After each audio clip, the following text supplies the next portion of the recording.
Students, जैसा कि हम आपका चैप्टर कंटिन्यू कर रहे हैं, chapter 10 changes around us.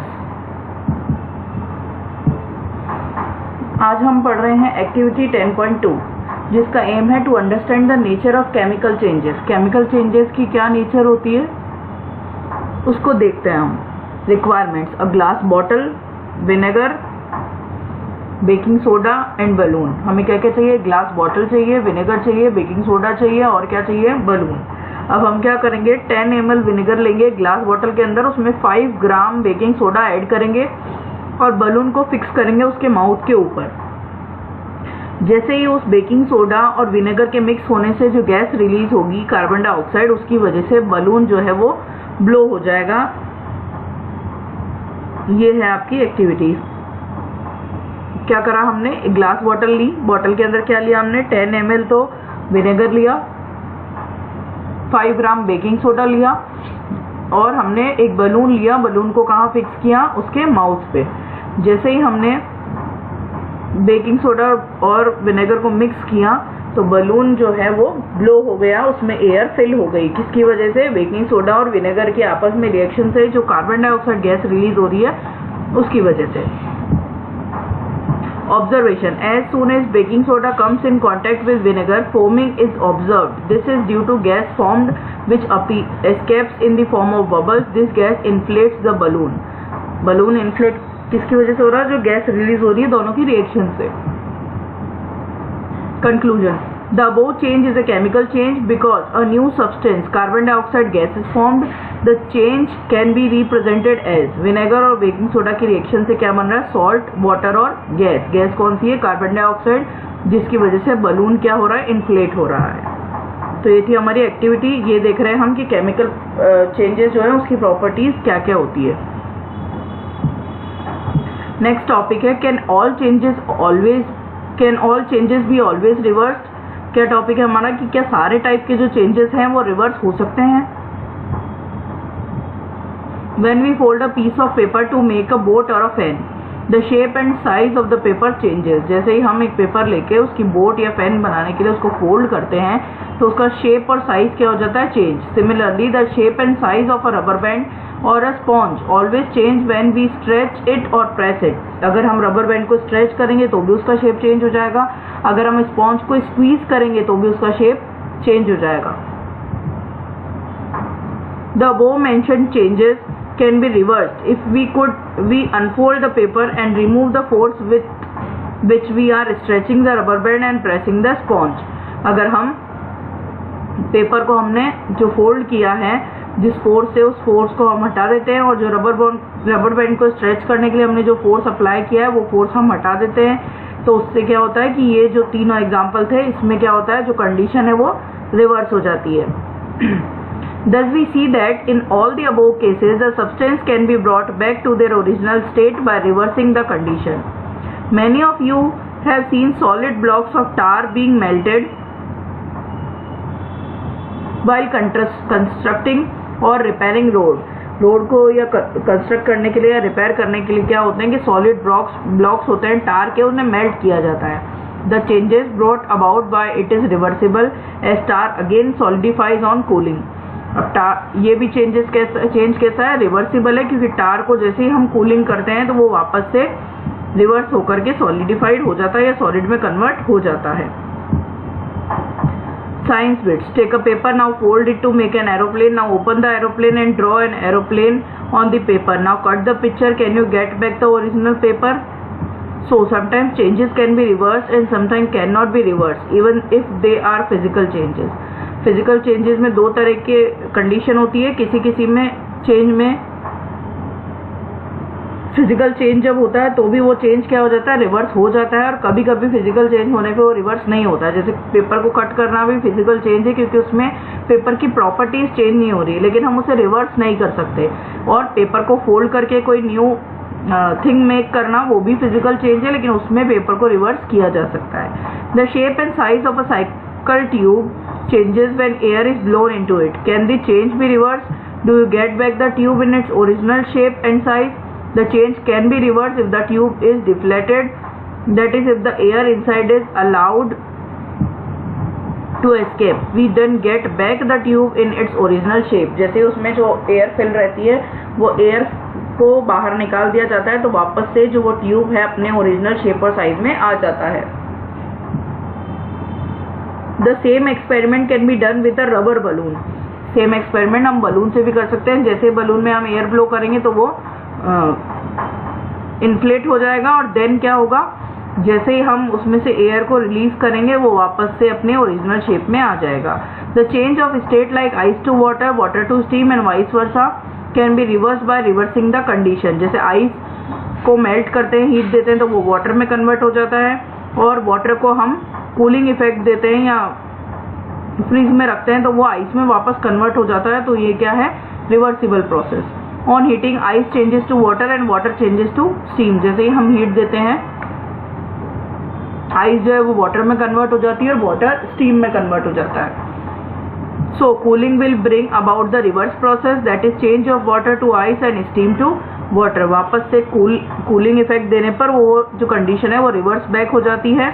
Water किस में चेंज हो जाता है, आइस में, और स्टीम किस में चेंज हो जाती है, वाटर में. Some of the changes cannot be reversed. For example, if we cut a piece of paper to make a boat, instead of folding it, or in busting of a tire, we do not get back the original substance. दो case है यहाँ पे. अगर हम piece of paper को cut कर देंगे तो क्या बोट बनाने के लिए हम पेपर को कट कर देंगे तो वो वापस से अपने ओरिजिनल स्टेट में नहीं आ सकता.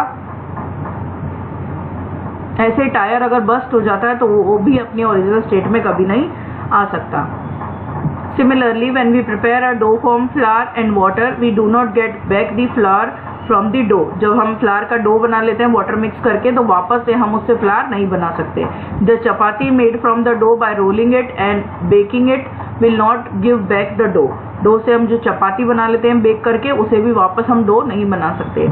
A pencil and a rubber which has altered in shape and size with use can not be brought back to its original form. Pencil और रबर जो आप लोग यूज करते हो, एक बार पेंसिल को छील लेने पे क्या वो वापस से अपने ओरिजिनल स्टेज में पहुंच सकती है? नहीं. रबर एक बार घिस जाने पे क्या वापस से बड़ा होकर के सेम शेप में आ सकता है? नहीं.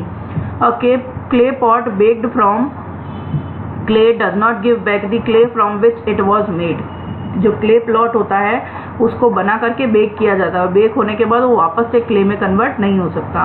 The ash and the gases produced on burning a candle, a match stick or an incense stick do not give back the substances when the burning is stop. जब हम किसी कैंडल को burn करते हैं तो उससे जो गैस रिलीज हो रही है और जो एश प्रोड्यूस हो रहा है, या जैसे मैच स्टिक को जब हम एक बार जला लेते हैं तो वो वापस से अपने ओरिजिनल स्टेट में नहीं आ सकती.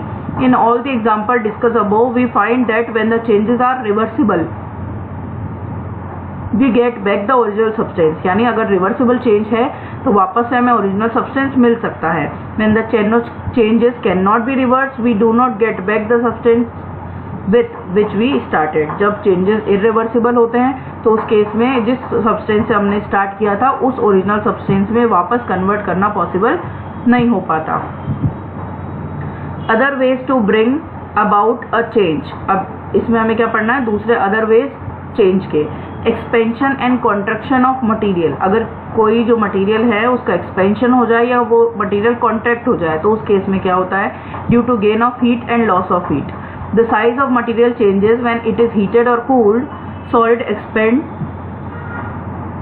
और contract the least while gas expand और कॉन्ट्रैक्ट द मोस्ट. सॉलिड के केस में क्या होता है, सॉलिड एक्सपेंड ज़्यादा होता है, कॉन्ट्रैक्ट कम होता है.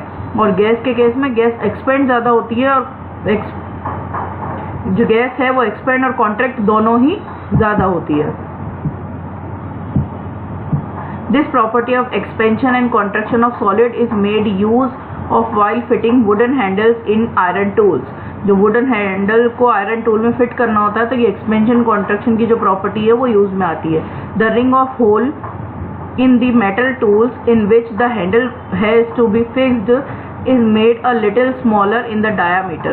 ये जो रिंग है इसको डायमीटर में लिटिल स्मॉल बनाया जाता है. Then the handle, the ring and the hole is heated. When it expands, its diameter increases in length. फिर इन्हें जब फिट किया जाता है तो इन्हें हीट दी जाती है जिससे कि वो फिक्स हो जाते हैं. Wooden handle is then fitted into the ring hole. When the ring hole cools down, it contracts and the handle fits tightly into the hole. इसे हीट किया जाता है और एक्सपेंड कर लिया जाता है, फिर इस वुडन ब्लॉक को इसमें फिट कर दिया जाता है. देन क्या होता है, जैसे ये कूल डाउन होता है तो वापस से ये जो रिंग है ये कॉन्ट्रैक्ट होकर के उसमें फिट हो जाती है. In a similar manner, a metal rim which is made slightly smaller than the wooden wheel is fixed onto it. The rim is heated so that it expands and fit onto the wheel. It is then cooled suddenly by pouring water on it. जब आपने देखा होगा कई जगह के ऐसे जब fitting होती है व्हील और आयरन रिम की, तो उस केस में क्या होता है कि उस पर वाटर पोर किया जाता है एट द टाइम, जिससे कि वो कूल डाउन होकर उसमें फिट हो जाए.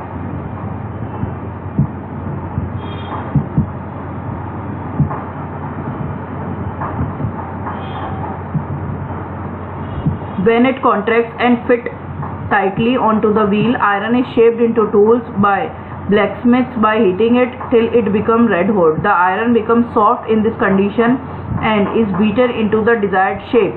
In this case, iron changes its shape and size and the change can be reversed. जबकि आयरन को बहुत ज़्यादा हीट दी जाती है तो वो कैसा हो जाता है, एकदम रेड हॉट हो जाता है और कंपैरेटिवली स्मूथ हो जाता है. उसे फिर बीट कर करके किसी भी शेप में हम चेंज कर सकते हैं.